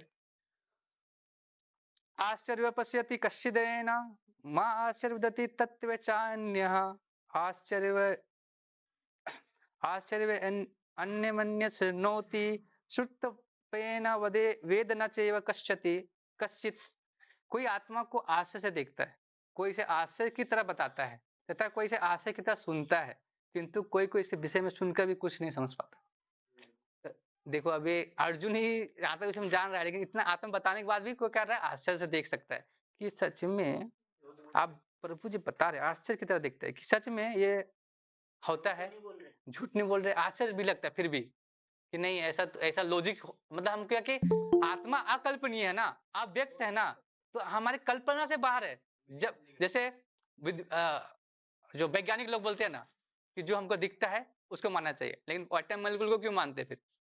बोल रहे हैं कि जो दिखता है उसी को मानना चाहिए। क्या साइंस पढ़ते हैं ना हम लोग कि साइंस बोलते हैं कि जो मैटर दिख रहा है वही है, जो नहीं दिख रहा वो नहीं है। तो फिर आप मॉलिक्यूल्स और एटम को, न्यूटन प्रोटॉन को क्यों जान रहे हैं? तो इसके बारे में क्यों सोच रहे हैं? तो ये सब बोल के हम बहुत सारी चीज नहीं देखते, लेकिन उसको महसूस करके हम समझ सकते हैं ना। तो उसी प्रकार आत्मा भी क्या है, आपको फील महसूस करना है कि आत्मा आपके शरीर में चेतना जो व्याप्त है, उस अगर चेतना वो आत्मा नहीं रहती तो आपकी चेतना व्याप्त नहीं रहती। तो आपने सब देखा होगा, ये सारी चीजें देखी होंगी, तो उसके लिए वो क्या होता है उससे पता चल जाता है। हमने इतना सारा बताया कि आत्मा के प्रूफ किए हैं, ये आत्मा क्या है, कैसी दिखती है, उसका गुणात्मक रूप से कैसे है, मात्रात्मक में कैसे है, इसलिए बताना जरूरी था। या तो इतना मैं फिलोसफी नहीं कह, तो एक दिन में खत्म हो जाता है। लेकिन बताना इसलिए जरूरी है, डिटेल में जब जानेंगे तब किसी को बता सकते हैं। कोई आपको बोल नहीं सकता, कोई आपको साक्ष्य दूसरा साक्ष्य देकर आपको हड़का नहीं सकता, या तो ब्रह्म में विलीन कर देगा आपको, उसको नहीं कर सकता। तो यहाँ पे देखो, यहाँ पे एक प्रपात बोलते हैं कि जैसे हम आश्चर्य कर सकते हैं, बहुत सारा आश्चर्य, जैसे अगर तो इस आश्चर्य को खत्म करने के लिए हमको क्या करना पड़ेगा, किसका शरणागति लेना पड़ेगा? तो हमें जब अगर आश्चर्य से तो हमको एक जो होते हैं ना साधु दर्शन, हम साधु से दर्शन लेना पड़ेगा। तो साधु का दर्शन करना मतलब ऐसा नहीं कि उसको ऐसे ऐसे शरीर के रूप में दर्शन करना।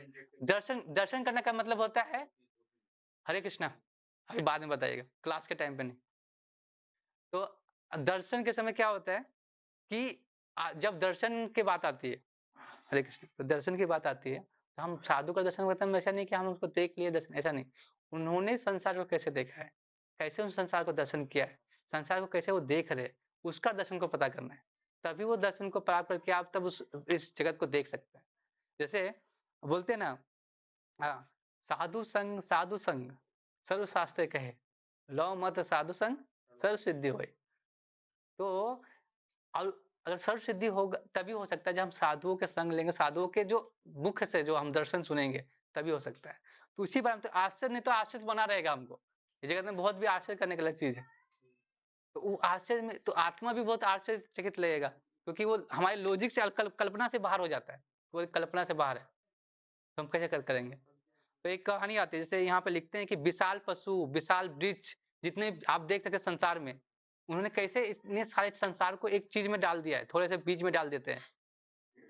देखो इतना बड़ा विशाल पेड़ है, ठीक है, उस विशाल पेड़ को एक छोटे से बीज में डाल देते हैं, छोटे बीज में क्या होता है, विशाल पेड़ बन जाता है। ये कोई कर सकता है क्या वैज्ञानिक? नहीं कर सकता। तो एक बार क्या हुआ, एक स्टोरी आती है, स्टोरी सुनते। एक कोबलर जो जूता मोची होता है, और एक होता है ब्राह्मण। तो नारद मुनि आते हैं उन दोनों के पास, तो बोलते हैं कि ब्राह्मण तो भक्ति करना, मतलब मोची तो अपना काम करता है, भगवान को याद भी करता है, ऐसा करता है। तो बोलते हैं कि हाँ आप बताइए नारद जी, भगवान क्या कर रहे हैं बैकुंठ में, बताइए क्या कर रहे होंगे। तो बोले पूछ के, मैं तो ठीक है मैं बताऊंगा, मैं आता हूँ पूछ के क्या कर रहे हैं भगवान, तो मैं बता रहा हूँ। तो जाते हैं तो देखते हैं, तो वो फिर देख के फिर बताते हैं उनको कि भगवान क्या कर रहे थे। एक सुई क्या था, सुई में हाथी को पिरो रहे थे। तो सुई में हाथी को पिरो सकते हैं क्या? लॉजिक वजह से देखेंगे तो कोई पिरो सकता है क्या? हम जैसे जीव नहीं पहुंच हो सकते, नारायण भगवान कृष्ण है, उस किसी में कुछ कर सकते हैं। तो ये बताते ब्राह्मण को, तो ब्राह्मण बोलते ऐसा कैसे हो सकता है, ऐसा कोई कर सकता है क्या? तो उनको क्या था, फिर तो जब उस पे चले जाते हैं, फिर वो जब वो उसके पास जाते हैं, मोची के पास, बोलते हैं कि देखो वो भगवान ऐसा कर रहे थे, फिर रो रहे थे, तो बोलते हैं अरे भगवान भगवान कुछ भी कर सकते हैं। हाँ कर सकते हो, क्यों नहीं कर सकते? तो भगवान जब एक छोटे से बीज में बट बीज को डाल सकते हैं, बरगद का पेड़ डाल सकते हैं, तो वो भी कर सकते हैं। तो हमें क्या होना चाहिए, फेथ होना चाहिए। फेथ अगर नहीं है आपका, श्रद्धा नहीं है आपको उस शास्त्रों के प्रति, भगवान के प्रति, तो ये समझ में नहीं पाएंगे आपकी आत्मा क्या है, आत्मा के विषय में। क्योंकि आत्मा बहुत सूक्ष्म सी चीज है।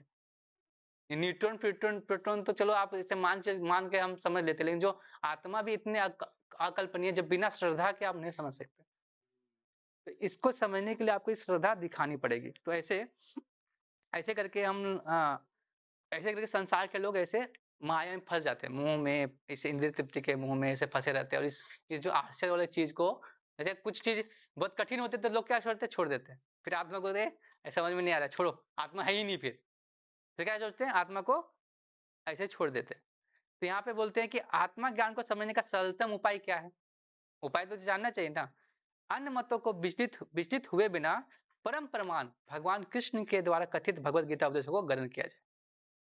जब भगवान खुद प्रमाण दे रहे हैं आत्मा के बारे में, खुद ही ज्ञान दे रहे हैं, तो फिर क्यों हम दूसरे को सुनने का अपना टाइम वेस्ट कर रहे हैं, समय का अपव्यय कर रहे हैं?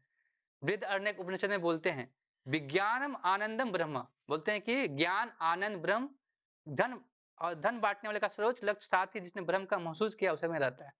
जो मतलब अगर कोई कोई आपको धन के बारे में बता रहा है, तो उसको धन को कमाया, फिर उसको उसके आनंद को बता सकता है। जैसे कोई हाँ तो जैसे कि आत्मा के बारे में कोई जानता है, आत्मा विज्ञान के हम जान रहा है, तो वो बता रहा है, तो क्या उसको भी परंपरा से बता रहा है, प्रमाण के साथ बता रहा है, तो वो जान सकता है, तब आप उससे सीख सकते हैं आनंद के बारे में। तो जब उस आनंद के बारे में आप समझ में आएगा ना आपको, जब भगवान के ब्रह्म, जो भगवान के बारे में समझ में आएगा, उनके आत्मा के जो इस पृथ्वी इसके जगत के बारे में पता चलेगा, तब उस आनंद को महसूस आप, जैसे ऐसा नहीं कि सबका संस्कार एक हो सकता है, लेकिन सबके संस्कार हो सकते हैं, उसके अलग अलग संस्कार हो सकते हैं, लेकिन जो उद्देश्य क्या है भगवान का, जो भगवान के प्रति आनंद है उसका संस्कार। जब कोई कोई भगवान को अलग अलग रूपों में, अलग अलग भावों में खोजता है, भगवान ही है वो अलग अलग भावों में, उसके भाव के अनुसार उसको प्रकट कर रहे हैं अपने आप को, क्योंकि उसका भाव ऐसा है। तो इसीलिए हम उस आनंद को क्या करना चाहिए, अगर वो जो लिया है उस आनंद को, जैसे जो ज्ञान आनंद ब्रह्म और धन बांटने का जो आनंद लिया है, उसको पता है कि उस आनंद का क्या प्राप्ति है, तो इस तरह आत्मा के विषय में जो जानता है, जो आत्मा के विषय में समझता है, उस आनंद को वही समझ सकता है, जब तक वो उस आनंद को प्राप्ति नहीं किए तब तक। तो उस आनंद को हमें क्या करना है, श्रद्धा के साथ समझने का प्रयास करना है, तभी जाके हम क्या हो सकते हैं, उस आनंद को वो समझ सकते हैं आत्मा। इस तरह से आश्चर्य नहीं होगा, क्योंकि हम आश्चर्य कि हम अपने, पता है, अपूर्ण इंद्रियों से सोचने का प्रयास कर रहे हैं, इसके लिए हमको पता नहीं चल रहा है। तो इस अपूर्ण इंद्रियों को क्या करना है, अपूर्ण इंद्रियों को कभी भगवान में जोड़ना है, जो जो भगवान जो ज्ञान है उसमें जोड़ के, उस ज्ञान के माध्यम, ज्ञान चक्षु से सोचना है। अगर हम इस दृष्टि से देखना चाहिए तो नहीं होगा, ज्ञान चक्षु खोलना पड़ेगा, ज्ञान चक्षु से खोलना पड़ेगा, इस दृष्टि से नहीं समझ में आएगा आपको। तो ज्ञान चक्षु कैसे खुलेगा, जब हम शास्त्र को पढ़ेंगे, तभी जाके हम उस आत्मा के आश्चर्य से नहीं देख पाएंगे, उसको श्रद्धा से देखेंगे तो आत्मा के विषय में हमको समझ में आएगा। हरे कृष्णा। तो नेक्स्ट श्लोक है, लास्ट श्लोक है इस आत्मज्ञान का, तो उसको पढ़ लेते हैं। देहि नित्यम अवध अयम देहे सर्वस्य भारत, तस्मात् सर्वाणि भूतानि न त्वं शोचित तुमर्हसि। हे भरतवंशी, शरीर में रहने वाला देही का कभी वध नहीं किया जा सकता, अतः तुम किसी भी जीव के लिए शोक करने की आवश्यकता नहीं है। तो यहाँ भगवान बोल रहे हैं, अब भगवान अविकारी आत्मा विषय के अपना उद्देश्य समाप्त कर रहे हैं, और मैं भी यहाँ पे अभी आत्मा के विषय में समाप्त कर रहा बोलना। भगवान ने भी अभी अमर आत्मा के अनेक प्रकार के वर्णन मैंने कर दिया है, भगवान ने सब कुछ वर्णन कर दिया है, सब कुछ बता दिया, अविनाशी है, अपरमय है, उसको काटा नहीं, जलाया नहीं सकता, उसको पानी में भिगो नहीं सकता, घुलनशील है, सब बता दिया। अभी क्या बोल रहे हैं, अतः तुम क्षत्रिय होने के नाते अर्जुन को इस भय से युद्ध में उसके पितामह और विश्व तथा गुण को दोनों मारे जाएंगे, अपने कर्तव्य से विमुख नहीं होना चाहिए। तब तुम अपने कर्तव्य से विमुख नहीं हो, तुमको बता दिया आत्मा नहीं है तब भी डर नहीं है, आत्मा है तब भी डर नहीं है, शरीर तो अब तुम क्यों इतना शोक कर रहे हो, उससे तुम क्या करो, युद्ध करो, युद्ध से विमुख न हो। फिर ऐसे बोल रहे हैं। फिर कृष्ण का प्रमाण से प्रमाण कर भौतिक देह से भिन्न आत्मा का पृथक अस्तित्व स्वीकार करना ही होगा। यह नहीं है कि आत्मा जैसी कोई वस्तु नहीं है या जीवन के लक्षिक रसायनों के अंत क्रिया के फल स्वरूप एक विशेष अवस्था प्रकट होती है, यद्यपि आत्मा अमर है। हम अगर रसायनों की बात करते हैं कि रसायन से हमारे जो प्रकट हो रही है, नहीं, आत्मा एक अलग अभिन्न भगवान के अभिन्न एक अंश के रूप में है और साथ में अमर है। उसकी सब कुछ विशेषता हम लोगों ने बता दी, सब कुछ हम लोगों ने देख लिया। अंत में क्या है, किंतु हिंसा से प्रोत्साहित नहीं किया जाता। लेकिन इसलिए ऐसा नहीं है कि हम आत्मा के विषय में बताए कि हम शरीर नहीं आत्मा है तो हम किसी को मर्डर कर देंगे। इसके लिए तो बोला नहीं भगवान ने। ऐसे कि हम आप प्रभु मैं आपको आज इस जगह से मुक्त करता हूँ, इस शरीर से मुक्त कर रहा हूँ, ऐसे करके नहीं मारना है। हिंसा प्रोत्साहित के लिए नहीं कर रहा है, इसलिए करना है क्योंकि हम ये शरीर हमारा पूरी तरह से टेम्पररी है, अस्थायी रूप से। इसके विषय में आप सोचना है क्योंकि एक ना दिन काल के गाल में जाएगा। लेकिन अभी अर्जुन को बताएंगे कृष्ण नेक्स्ट श्लोक में कि तुम तेरा धर्म है, तुम क्षत्रिय धर्म का पालन करो, स्वधर्म का पालन करो। स्वधर्म का पालन करोगे तो तुम मारे जाओगे या मारोगे किसी को, युद्ध में कोई मरेगा तो स्वर्ग की प्राप्ति होगी। तो क्या क्या प्राप्त होगा, सकाम कर्म के बारे में थोड़ा बताएंगे कि तुम ऐसे कर्मों को करोगे, अपने धर्म का पालन करोगे तो क्या तुमको प्राप्त हो सकता है, लाभ, युद्ध में करने का क्या लाभ होगा। तो लाभ के बारे में नेक्स्ट 2 श्लोक में बताएंगे। तो हमको लगता है इस सप्ताह में खत्म नहीं हुआ, तो नेक्स्ट सप्ताह में हम इस अध्याय खत्म हो जाएगा। थोड़ा टाइम बढ़ गया क्योंकि ये आत्मा का दर्शन थोड़ा बड़ा है। छुट्टी चाहिए मुझे भी छुट्टी चाहिए क्योंकि ऐसे कल ले लेंगे तो मुझे भी थोड़ा तो प्रिपरेशन के लिए चाहिए और थोड़ा बहुत सारा पेंडिंग हो गया अभी काम मेरा बहुत सारा। तो कल छुट्टी रहेगा ही और हम अगले सप्ते में खत्म हो जाएगा, कोई दिक्कत नहीं। हम लोग अच्छे से पढ़ेंगे। दूसरा अध्याय अगर आपको समझ में आएगा तो आगे आने वाले अध्याय है ना, आपको फिर ऐसे नहीं समझ में आएगा, मक्खन जैसे लगेगा क्योंकि यही सी में सारा फिलोसफी भगवान ने थोड़ा ज़्यादा दे देते दिया है, फिर इसी का विस्तार फिर आगे के अध्याय में बताते हैं भगवान। तो हम लोगों ने यहाँ तक पढ़ा और तो हम लोगों ने क्या क्या पढ़ा, क्या क्या समझा, बताइए। आपको में से कोई एक बताएंगे हमको इतना तक 30। हाँ, हरे कृष्णा, आपने क्या समझा 30 श्लोक तक, 11 से 30 एक एक करके बता सकते हैं।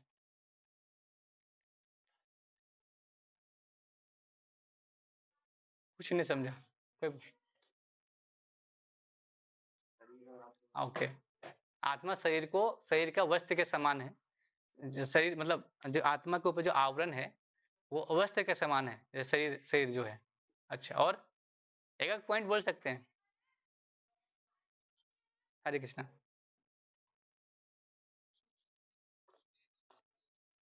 हाँ, ओके, नेक्स्ट ऐसे है।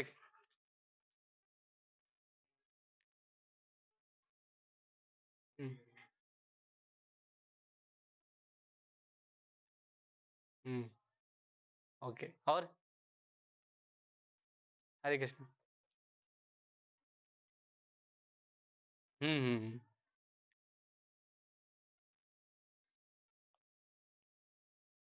सपना में हम सबको अपना समझ रहे हैं ऐसा है ना।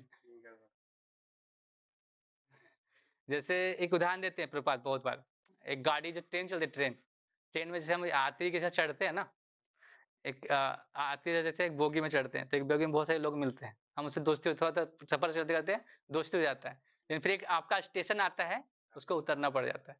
तो उसी तरह ये जगह, ये जो हम संसार में जो हम आए ना, इस जगत में हमें कोई माता पिता मिला तो एक जगह एक सफर में एक अंतिम पड़ाव आएगा जहाँ आपको उतरना पड़ेगा। उसमें उतरेंगे तो वो अपना गंतव्य पहुंचेंगे, हम अपना गंतव्य पहुंचेंगे। तो हमको कहाँ गंतव्य पहुंचना है, वो गाड़ी कहाँ ट्रेन रोकना है, आपको आपको अपने कर्मों के अनुसार टिकट लेते हैं ना, टिकट कितना दूरी का टिकट मिला है आपके कर्म के अनुसार, उतना दूरी का टिकट में आप जा सफर कर सकते हैं, खरीद सकते हैं। तो इसी प्रकार हमको खरीदना है, अगर जो चाहिए हमको क्या है, भगवत धाम, जहाँ पे से वापस ना आए, फिर वो ट्रेन फिर चढ़ना ना पड़े ट्रेन के सफर में। सपने की तरह नहीं करना है, वो हमेशा स्वरूप जो आपका सबका सबका स्वरूप है उस जगत में, लेकिन सुषुप्त अवस्था में, सुप्त अवस्था में, सुप्त बोलते हैं, सुप्त मतलब सोया हुआ है, सोया हुआ। मतलब ऐसा चेतना में नहीं है। जब हम हाँ। अभी अभी हम मतलब अभी सपना, इस सपना में सोए हैं ना, जैसे जब हम सोते हैं तो हमारा शरीर क्या होता है, सोया रहता है। हम सपना देखते हैं अपने मन के अनुसार, अपने बुद्धि के अनुसार चलते रहता है, सुषुप्त शरीर एक घूमता है, उसी में सब दूर देख लेते हैं। दूसरे तरह का जो सुप्त शरीर है हमारा एक लोक में जब आत्म स्वरूप जब आत्म साक्षात्कार होता है, तब हमें पता चलता है कि हमारा स्वरूप कैसा है, हमारा भगवान के साथ संबंध कैसा है। ऐसा नहीं कि आपको उस लोक में इंसानी का स्वरूप, ऐसा नहीं है, हर चीज में चेतन है। आप पेड़ भी हो सकते हैं, गाय भी हो सकते हैं, कुछ भी हो सकते हैं। वहाँ की गायें बोलते हो? हाँ, भविष्य में, हाँ, भविष्य में जा सकता है। देखो मैं एक बात बताता हूँ, मेरा साक्षात्कार जो बताता हूँ। मैंने बहुत सारे सपने देखे थे, जो मैंने पहले बहुत देखे हैं और बाद में लगता है कि मैं मेरे साथ हो चुका है। ऐसा आपके साथ हुआ है कभी? लगता है कि हम यहाँ पे गए हैं कभी, जी जी क्योंकि हम सपने में वहाँ पे जा चुके होते हैं। जब जिसका चेतना बहुत अच्छा होता है ना, वो समझ जाता है। चेतना जो बहुत ज़्यादा पहुँच जाता है चेतना उसका, वो समझ आता है। मेरे साथ बहुत बार हुआ है। मैं कभी ऐसा लगता है मैं कभी आया हूँ, ऐसा होता है। आपको भी फ़ील हुआ होगा। ये चीज़ पड़ी है यार। ऐसा पढ़ी है, ऐसा कहीं मैंने देखा है, ये आदमी मैंने कभी देखा है सपने में। लगता है ना? हाँ, ये सच में होता है। इसको एक नाम दिया जाता है, मैं नाम भूल जा रहा हूँ। हाँ, हाँ। कुछ देगा क्या बोलते हैं उसको, दूसरा नाम है। हाँ, तो उसमें उसमें हम पहले की चीज़ों को भी देख सकते हैं, ऐसे। नहीं देखे, हाँ। हाँ, देख सकते हैं अगर उस चेतना को जैसे जैसे हाँ, सोच रहे नहीं, आप भी अगर आपकी चेतना को उस समय विकसित हो जाए, अगर चेतना उस समय सिद्धि क्या होती है? उसी चेतना को विकास करना, मतलब चेतना को विकसित हो जाता है। तब जो भविष्य को भी देख सकते हैं। जैसे जो जैसे बोलते हैं त्रिकालदर्शी, जो तीनों कालों को एक साथ तो देख सकते थे। उस तरह चेतना उनकी उतनी विकास हो चुकी है कि वो आगे वाले आने वाले भविष्य को देख सकते हैं। जैसे हम लोग गणना करते हैं ना, ज्योतिष के अनुसार, कि हम ये गणना करते हैं आपका लगन कहाँ है, आप आज अभी कैसे इस लगन के अनुसार आप कार्य करें, आप भविष्य में आपको क्या होने वाला है, इसका हम लोग बता देते हैं पहले, उस काल कर्म के और उसके ग्रहों के अनुसार। लेकिन किसी की चेतना इतनी विकसित हो जाती है कि वो आने वाले भविष्य को भी बता सकता है।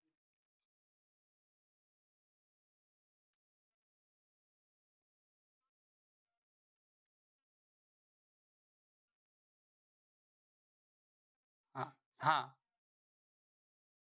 सांदीपनी मुनि का आश्रम आश्रम हाँ, पाटलिपुत्र को मर गए थे शायद, उनको लाने गए थे वो अर्जुन के साथ, उनको जिंदा करते हैं शायद। 6 पुत्र।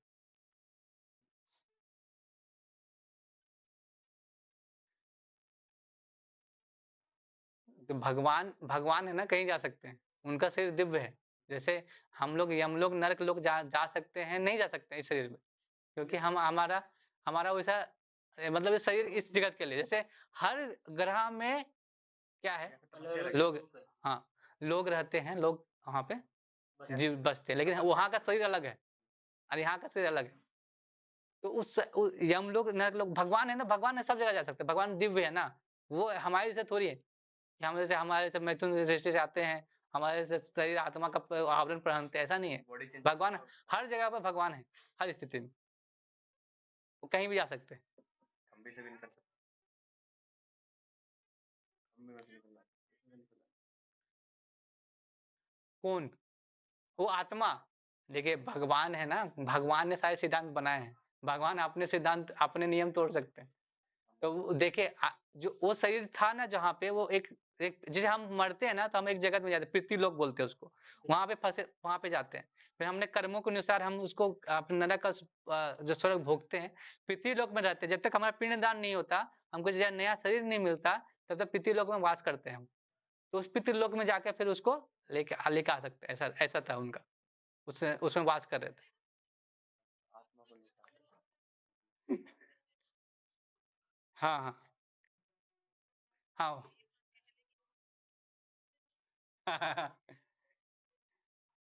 जैसे जैसे हम बोलते हैं ना कि गंध गंध जो होता है ना, गंध जो पुष्प का गंध होता है, जैसे तो मन सूक्ष्म शरीर क्या करता है, जो हमारे जो इच्छाओं का चित्त का जो गंध चित्त इच्छा है, उसको जैसे वायु लेके जाती है, जो आत्मा से वायु के साथ लेके जाते हैं, तो वो हमारे जो जैसे फूल का गंध ऐसा कितना दूर तक जाता है, तो वो हवा के माध्यम से ये लेके जाता है। तो हमारी जो इच्छाएं भी उसी तरह लेके जाता है, वायु की जैसे शरीर जाता है आत्मा।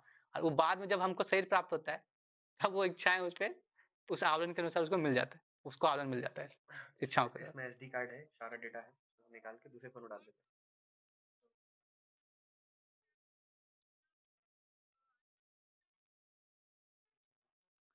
आत्मा देखिए आपको नहीं, दिया की तरह तो, ज्योति की तरह कौन बोल दिया कि दिखती है, वो दिखता है।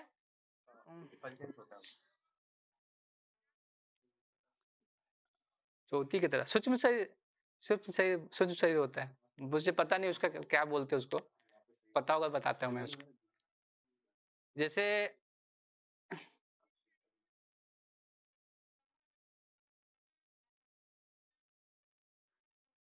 देखिए,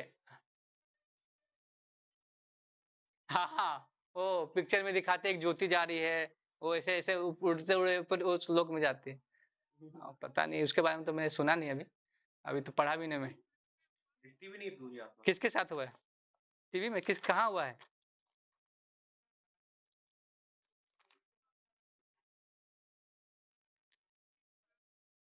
हाँ हाँ, हुआ होगा। हाँ, अब उसके बारे में तो मुझे पता नहीं अभी, क्या ऐसे कुछ बोल भी नहीं सकता अभी, मुझे पता करना पड़ेगा। मैं भी देखता हूँ, अगर कुछ वैसा मिलता है मैं बता दूंगा। हरे कृष्ण। हरे हम्म रिकॉर्डिंग ऑफ है। हम्म हाँ, नहीं नहीं नहीं, ये बुद्धिक दृष्टि नहीं है, व्यवहारिक अलग है, वो लोकायत वो प्रमाण है, वो नहीं मानते। देखिए हाँ, उन लोग है ना, उन लोग ऐसा है ना कि वो बोलती है कि एक बार जैसे हम आ गए जगत में तो हम शून्य में विलीन हो जाते हैं, वो मतलब वो परमात्मा का भी अस्तित्व को नहीं मानते, उसे होता है कि हम सब एक है। वो मायावत को फैलाने के लिए गौतम भगवान बुद्ध मतलब खुद आए थे, क्योंकि भगवान खुद थे, क्योंकि इस वेदों के नाम पे बहुत सारे चल रहे थे ना, हिंसा चल रही थी, बलि प्रथा चल रही थी, तो भगवान उस फिलोसफी को काटने के लिए बस आए थे, उसको फैलाने के लिए कि ये वेदों के नाम पे ये सब धर्म का लोप ना हो जाए, इसीलिए इसीलिए वो इसको बताते हैं। ये बुद्धिस्ट फिलोसफी में, बुद्धिस्ट फिलोसफी में तो देखना पड़ेगा, और मेरे को निर्वाण का एक वो होता है, निर्वाण करते हैं हम लोग। निर्वाण मतलब जब सारी इच्छाएं खत्म हो जाए। वो सुबह पढ़ते हाँ श्लोका में हाँ हाँ, निर्वाण अष्टमी की सब इच्छाएं खत्म, ना तो मोक्ष हो, ना हाँ, तो वो सब इच्छाओं को छोड़ दे, मोह वो सब को, मतलब कुछ नहीं है हमारे, ऐसा कुछ इच्छा ना रहे, इस फिलोसफी को मानते हो, डिजायर्स को, डिजायर को ही सब कुछ मानते हैं, ऐसा डिजायर है होगा ही नहीं तो हम फंसेंगे ही नहीं, इस जगत में आएंगे नहीं, ऐसा समझते हैं, इस फिलोसफी को मानते हैं।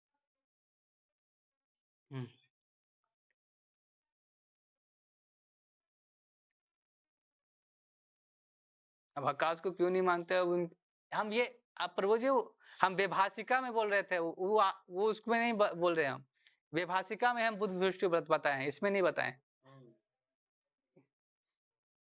लोकायत लोकायत को नहीं मानते, वो उनकी मर्जी, नहीं मान रहे अभी, हम उसमें ज्यादा डिटेल में तो हम उसे पता नहीं क्यों नहीं मान रहे, उनको बताना पड़ेगा फिर, ऐसा है। उसके आगे तो मुझे पता नहीं, लेकिन ये हम बता दें कि वो ऐसा मानते हैं, अब नहीं मानते तो उसको फिर बताना पड़ेगा ना, वो नहीं मान रहे। जैसे आप आत्मा को मानते हैं, ठीक है, आप क्यों मानते हैं, आपके पास ये सब डिटेल है। ये नहीं मानते कि ये इसलिए है कि ये सारी चार चीजें हैं, उन्हीं को मुख्य मानते हैं, और बोलते हैं कि ये मैटर को सबसे ऊपर में मानते हैं, चेतना से ऊपर से मैटर को मानते हैं, मैटर को जड़ को पहले ऊपर मानते हैं, फिर चेतना आती है, ऐसा बोलते हैं कि मैटर मैटर जुड़ता है, फिर आके चेतना करके आके रहती है, ऐसा बताते हो, मैटर से कुछ निकलता है फिर चेतना आके रहती है, ऐसा बताते हैं। ओके, हरे हम्म, हम्म, हम्म। वो वो अनुमान प्रमाण में आता है कि अनुमान प्रमाण में कोई, अगर कोई हाथी को ऐसे छूता है, कोई अंधा, बहुत सारे अंधे हैं, जाके एक हाथी को कोई एक पार्ट को छूता है, तो किसी को जब पूंछ पकड़ता है तो कुछ झाड़ू जैसा लगता है, कोई अगर उसके पेट को पकड़ता है तो लगता है कि क्या है, दीवाल है, सूंड को पकड़ता है तो लगता है एक पाइप के जैसा है।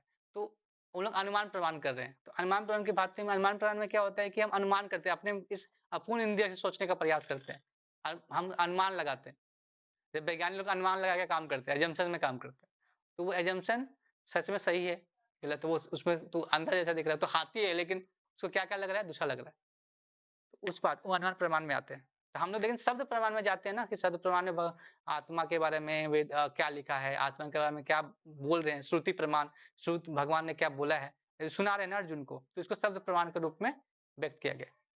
हम इस फरमान के माध्यम से समझने का प्रयास करते हैं, परंपरा में जाते हैं, ये ऑथेंटिसिटी है हमारी। यानी ये जो समझते हैं कुछ ऑथेंटिसिटी नहीं है, ऐसे ही बता दिए। जैसे मुस्लिम फिलोसफी है, वो अब क्या बोल रहे हैं कि हम अगर आप मरेंगे 72 हुर मिलेंगे, ऐसे फिलोसफी बता रहे हैं। तो मतलब कहाँ लिखा है, कहाँ किसका साक्ष्य कैसे है, प्रमाण कैसे है? जिहाद के नाम पे किसी को मार दे रहे ऐसे। तो वो भी बहुत सारे लोगों ने अपने अपने पंथ बना दिए, फिलोसफी बना दिए, तो उसको रोक नहीं सकते। प्रमाण तो हमारे पास है। हाँ हाँ हाँ। लेकिन लेकिन हम अपने अपने परमाणु को, शास्त्रों को नहीं पढ़ते, तो उनके परमाणु को मानना पड़ता है कि बोलते हैं कि जो जो है मतलब शांति दूत हैं हमारे, वो पंथ के लोग, तो शांति दूत के रूप में हम लोग को मानना पड़ता है। और मतलब हम लोग खुद नहीं पढ़ रहे शास्त्रों को ना, इसी की वजह से ऐसा हो रहा है। हम ही अपने शास्त्रों पे डाउट करेंगे, अपने शास्त्रों पर श्रद्धा नहीं रखेंगे, तो फिर क्या होगा? लास्ट में वो लोग भी हुला लुइया करके फिर निकाल देंगे आपको, हुला लुइया फिर करके फिर सब कुछ दर्द ठीक हो जाएगा। वो लोग तो आप देखे होंगे, आपको जो जो कॉमेडी देखनी है तो वो देख सकते हो उसमें। तो ऐसे लोग बने हुए हैं, आपको अलग अलग फिलोसफी से आपको डराते हैं, फिर लेके जाते हैं दूसरे दूसरे धर्म को।